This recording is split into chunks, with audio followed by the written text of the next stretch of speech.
మరి ED raid జరిగినాక జనరల్గా ED వాళ్ళు ప్రెస్ కాన్ఫరెన్స్ పెడతారు, ఏమేమి దొరికినాయో లేకపోతే ఏమైనా సంగతి చెప్తారు.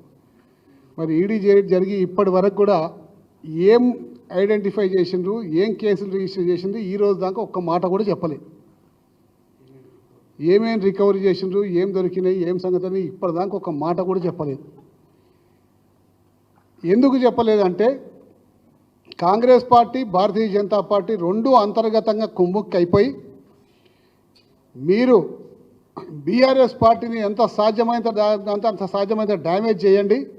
బీఆర్ఎస్ పార్టీ డ్యామేజ్ అయితే రేపొద్దున రెండో పార్టీగా ఆ స్థానంలో మేము వస్తామని చెప్పి బీజేపీ పార్టీ కాంగ్రెస్ పార్టీతో కుమ్ముక్కైపోయి ఇటువంటి సహకారాలు కాంగ్రెస్ పార్టీకి అందిస్తున్నారు. కాబట్టి ఈడీ రేడ్ జరిగినా ఇప్పటి వరకు కూడా ఒక్క వార్త బయటికి పొక్కలేదు. అంటే కాంగ్రెస్ పార్టీ, భారతీయ జనతా పార్టీ అంతర్గతంగా రెండు ఒకటైపోయి రెండు కలిసి బీఆర్ఎస్ పార్టీ మీద అటాక్ చేద్దామని చెప్పేసి నిర్ణయించుకున్నాయి. మీరు ఇప్పటి నుంచి రేవంత్ రెడ్డి గారు మాట్లాడిన మాటలకు వెంటనే ఆరోపణలకు బండి సంజయ్ కానీ లేకపోతే కిషన్ రెడ్డి గారు కానీ ఏ విధంగా రియాక్ట్ అవుతుందో సంగతి మీరు ఒకసారి గమనిస్తే అర్థమైపోతుంది. నువ్వు బీజేపీ తోటి కుమ్ముక్కైపోయి ఈడీ యొక్క వార్త బయటికి రాలేదు, మాకేం కర్మ.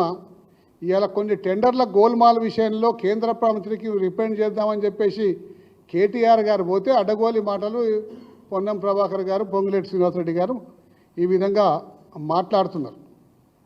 మొన్నటికి మొన్న మీరు ఏదో ఒక కేసులో అయినా నిరికిద్దామని ప్రయత్నం చేస్తే అప్పుడు మలేషియాకు తెలంగాణ మహాసభలు మలేషియాలో ఉంటే మరి మలేషియాకు పోతే పారిపోయిందని చెప్పేసి మళ్ళీ మీరు అంటారని చెప్పి మలేషియా ట్రిప్ క్యాన్సిల్ చేసుకొని ఇక్కడే ఉన్నా మీకు పుట్టినరోజు శుభాకాంక్షలు, మీ ఏ ఆర్గనైజేషన్ని ఏసీబీనా ఈడీనా ఎవరిని పంపిస్తారు రమ్మని చెప్పండి, నేను ఫేస్ చేస్తాను సిద్ధంగా ఉన్నానని చెప్పిన ధైర్యశాలి కేటీఆర్ గారు అని చెప్పేసి సందర్భంగా మనవి చేసుకుంటా ఉన్నాం. టెండర్ల గోల్మాల్లో కుంభకమైన మీద దొరికిపోతారని చెప్పేసి భయంతో కేటీఆర్ గారు అమృత్ టెండర్ల విషయంలో భయంతో ఈ విధమైనటువంటి ఆరోపణలు చేస్తుంది తప్ప ఇది దివాళకోర రాజకీయానికి ఒక నిదర్శనం. ఎప్పుడు వేస్తే అభివృద్ధిని పక్కకు పెట్టిండ్రు, వాగ్దానాలు పక్కకు పెట్టిండ్రు. కేసీఆర్ గారి కుటుంబాన్ని ఏ విధంగా టార్గెట్ చేయాలి, ఏ విధంగా వాళ్ళని నష్టం చేయాలి, ఏ విధంగా వాళ్ళని ఇబ్బందులు నెట్టాలని చెప్పి కేవలం ఒకే ఒక ప్రయత్నం తప్ప ఈ రాష్ట్రంలో ఇంకా ఏమాత్రం కూడా ఏ ప్రయత్నాలు కానీ ఏ అభివృద్ధి కానీ జరుగుతలేదంటే నిజంగా చాలా బాధాకరంగా ఉంది. రేవంత్ రెడ్డి గారు ఈ 340 రోజులలో 26 మళ్ళీ ఈరోజు ఒకసారి 27 సార్లు ఢిల్లీకి పోయిండు. ఈ 340 రోజుల పరిపాలనలో 27 సార్లు ఢిల్లీకి పోయిండు. ఒకసారి 11 రోజులు ఉన్నాడు, ఒకసారి 6 రోజులు ఉన్నారు. పోయినప్పుడల్లా 1.5 డే 2 డే కంపల్సరీ అంటే 50-60 రోజులు దాదాపు కేవలం ఢిల్లీ చక్కర్లు కొడతానికే ఇలా సరిపోయింది. ఇప్పటికి కూడా నిజంగా కూడా మిగతా యొక్క మంత్రివర్గ విస్తరణ కూడా కనీసం చేసుకోలేకపోయింది.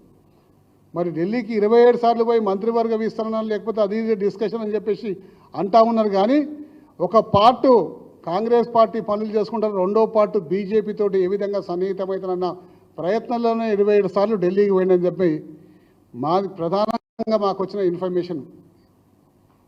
మరి మీరు బీజేపీ తోటి ఈరోజు కుమ్ముక్కైపోయి బీఆర్ఎస్ పార్టీని తొక్కుదామని చెప్పి ప్రయత్నం చేస్తున్నారు. కానీ బీఆర్ఎస్ పార్టీ ఎట్టి పరిస్థితుల్లో ఈ యొక్క ప్రజలకు ఏ కష్టం జరిగినా వాళ్ళ పక్షాన నిలబడుతుంది, పోరాటం చేస్తుంది, వాళ్ళకు అండగా ఉంటుందని చెప్పేసి కూడా ఈ సందర్భంగా మనవి చేసుకుంటూ, మూసీ నదికి మేము వ్యతిరేకం కాదు, కానీ మీరు ఏ విధంగా అయితే డిపిఆర్ లేకుండా ఏది ఒక పేపర్ మీద వర్క్ లేకుండా డైరెక్ట్ పోయి పేదవారి గోడల మీదే ఆర్బిఎక్స్ అని చెప్పి ముద్రలు కొట్టి రేపు డబుల్ బెడ్రూమ్ ఇస్తాం ఖాళీ చేయమని చెప్పేసి అన్నందుకు మేము వాళ్ళకు అండగా నిలబడ్డాం.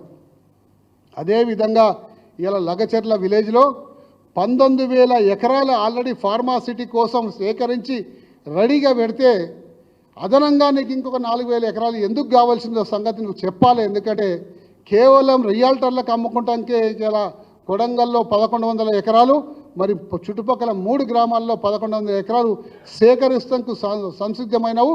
మరి 19,000 ఎకరాలు ఆడ రెడీగా ఉన్నది. మరి దాన్ని ఏం చేసుకుంటావు? ఇప్పుడు ఈరోజు దాన్ని ఏ విధంగా డెవలప్ చేస్తావు? ఈ అదనంగా 4,000 ఎకరాలు ఎందుకు అని చెప్పేసి బీఆర్ఎస్ పార్టీ తరఫున మేము ప్రశ్నిస్తున్నాము. దానికి జవాబు చెప్పాలి.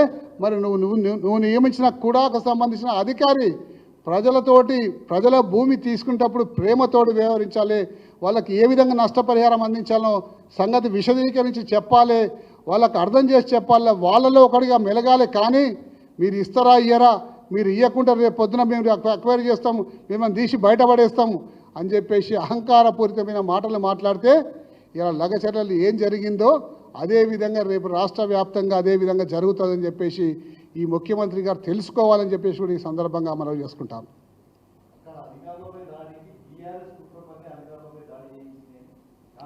చాలా రంగా అందులో దాడి చేసిన వాళ్ళని ఊరంతా వచ్చి దాడి చేసిన అందులో కాంగ్రెస్ పార్టీ వాళ్ళు లేరా? కేవలం బీఆర్ఎస్ పార్టీ వల్ల భూములే పోతున్నాయా? ఈ 1100 ఎకరాల్లో ఎంతోమంది కాంగ్రెస్ పార్టీకి మన సపోర్ట్ చేసిన వాళ్ళు ఉన్నారు. వాళ్ళందరూ కూడా ఊరు గ్రామం అంటే అన్ని పార్టీల కలయిక. కానీ కేవలం అది బీఆర్ఎస్ పార్టీ బురద చల్లటానికి ఇలా బీఆర్ఎస్ పార్టీ ఒకటే అని చెప్తే నమ్మే వాళ్ళు ఎవరు కూడా లేరని కూడా ఈ సందర్భంగా మనం